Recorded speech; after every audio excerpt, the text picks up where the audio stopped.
Hobart School of Welding Technology presents Training in Gas Tungsten Arc Welding. Topic number 3, lecture discussion. Preparation for welding, startup, equipment adjustment, and shutdown. Objective: to develop a standard set of procedure steps for properly setting up, adjusting, and shutting down gas tungsten arc welding equipment to improve job efficiency and safety. This topic outlines the get-ready steps that you should perform for each job practice. If you make them a part of your regular procedure, it will improve your efficiency and protect the equipment. First, obtain the necessary equipment for the job. This will include protective clothing, gloves, and a helmet. Also required are tools such as a steel or stainless steel wire brush, wire cutters, and pliers. Now, get the materials listed in the workbook.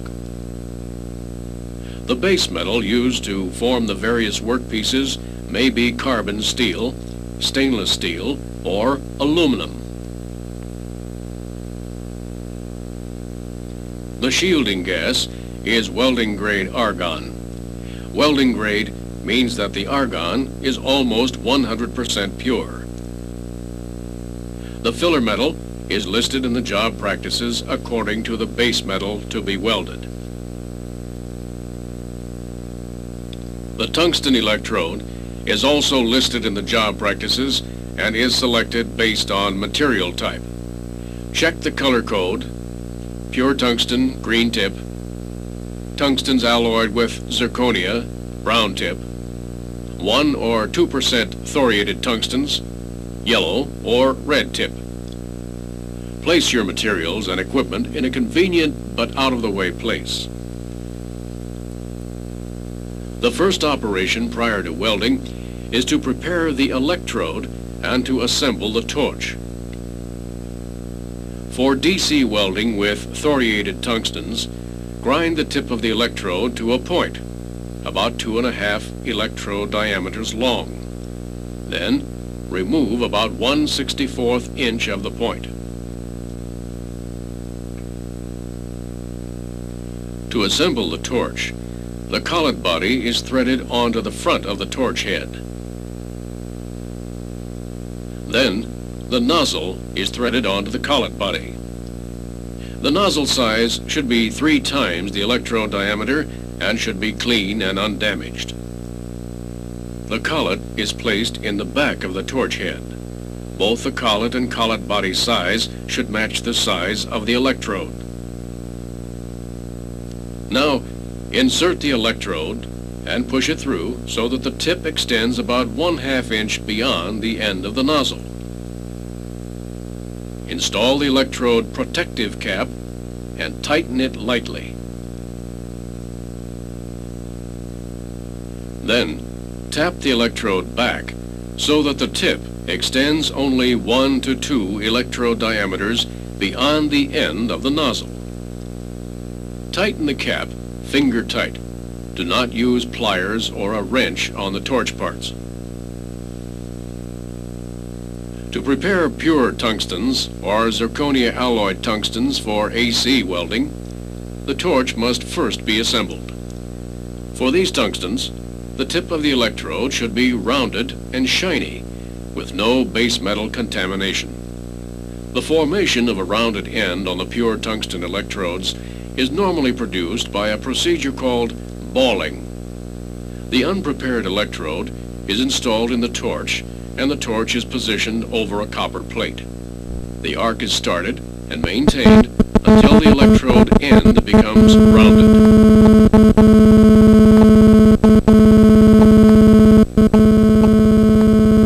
Do not use excessive current during this operation, or the electrode will become shaped similar to a match head. Deformed or contaminated tips should be ground or broken off and reshaped. To do this, the electrode cap is released, and the electrode is removed from the front of the torch. Once the torch and electrode are prepared, the equipment and shielding gas flow rate should be adjusted according to the settings listed in the job practices. First, check the work lead. Clamp it to the table or fixture where it will be out of the way. Attach the foot pedal rheostat or the button remote control, whichever you are using, to the weld current remote control outlet on the power source. Set the welding current to AC or DC of the proper polarity as noted in the job practices. Set the amperage range to the proper setting, depending on the amperage setting required. Now, this range should be selected so that the welding current used is not near the extreme upper or lower limit of the range. Place the torch where it will not arc, and turn the power source on. Once the power source is on, then set the shielding gas. Usually 15 to 20 cubic feet per hour is sufficient for these exercises. If a high-pressure cylinder is used, slowly open the valve on the cylinder until it is all the way open. Be sure to stand to one side of the flow meter face as a safety precaution. Press the foot pedal once and then remove your foot. This opens the gas flow valve to allow adjustment. Adjust the flow to 15 to 20 cubic feet per hour. If a bulk storage system is used, the procedure is the same, except that a lever is normally turned to start the gas flow. This corresponds to the valve on the high-pressure cylinder. The welding amperage can be set in one of several ways. The method depends on the type of equipment you are using. A constant current type welding machine does not register welding current on the ammeter until the arc is initiated. When it is not known where to preset the ampere control knob, a simple procedure can be used. First, release the foot pedal or button control so no current can flow through the electrical cables. Take the work lead and fasten it to the electrode terminal as shown. Initiate the welding current by pressing the foot pedal or the button control. Now you may turn the current control knob until the current registers the desired level on the ammeter. Return the machine to zero current by releasing the foot pedal or button control. Then disconnect the work lead from the electrode terminal and reconnect it to the work. Check with your instructor before using this procedure. Other methods could include having another person monitor and adjust the current during welding, or by running short test beads and analyzing the results. Other equipment adjustments which need to be made are the high frequency, hot start, and the shielding gas post-purge. The high-frequency switch is set to automatic for DC welding. This is used to aid in establishing the arc. Basically, a high-frequency current bridges the gap between electrode and work. When the gap is bridged, the arc starts, and the high-frequency current is extinguished. The high-frequency switch is set to continuous for AC welding. This not only improves the ease of arc starting, but serves to maintain a steady arc as the current alternates polarities. The high-frequency rheostat controls the intensity of the high frequency.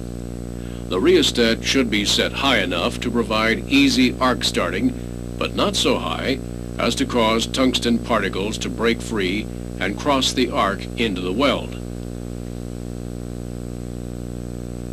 The hot start provides a surge of current at arc initiation. This setting should be set high enough to provide easy arc starting. Set the shielding gas post-purge. The gas should flow long enough after the current is cut off to keep the tip of the electrode shiny. You are now ready to weld. First, make sure the work surface is clean. Use a wire brush. Position the torch with the proper angles and arc length according to job practice instructions. Lower your helmet and press down on the foot pedal or the button control to start the arc. When you are finished welding, hang the torch where it will not arc. Close the gas cylinder valve. Press the foot pedal once and remove your foot. This will bleed off the shielding gas. Close the adjusting valve at the flow meter when no further flow is indicated. Shut off the power at the welding machine and be sure to clean up your working area.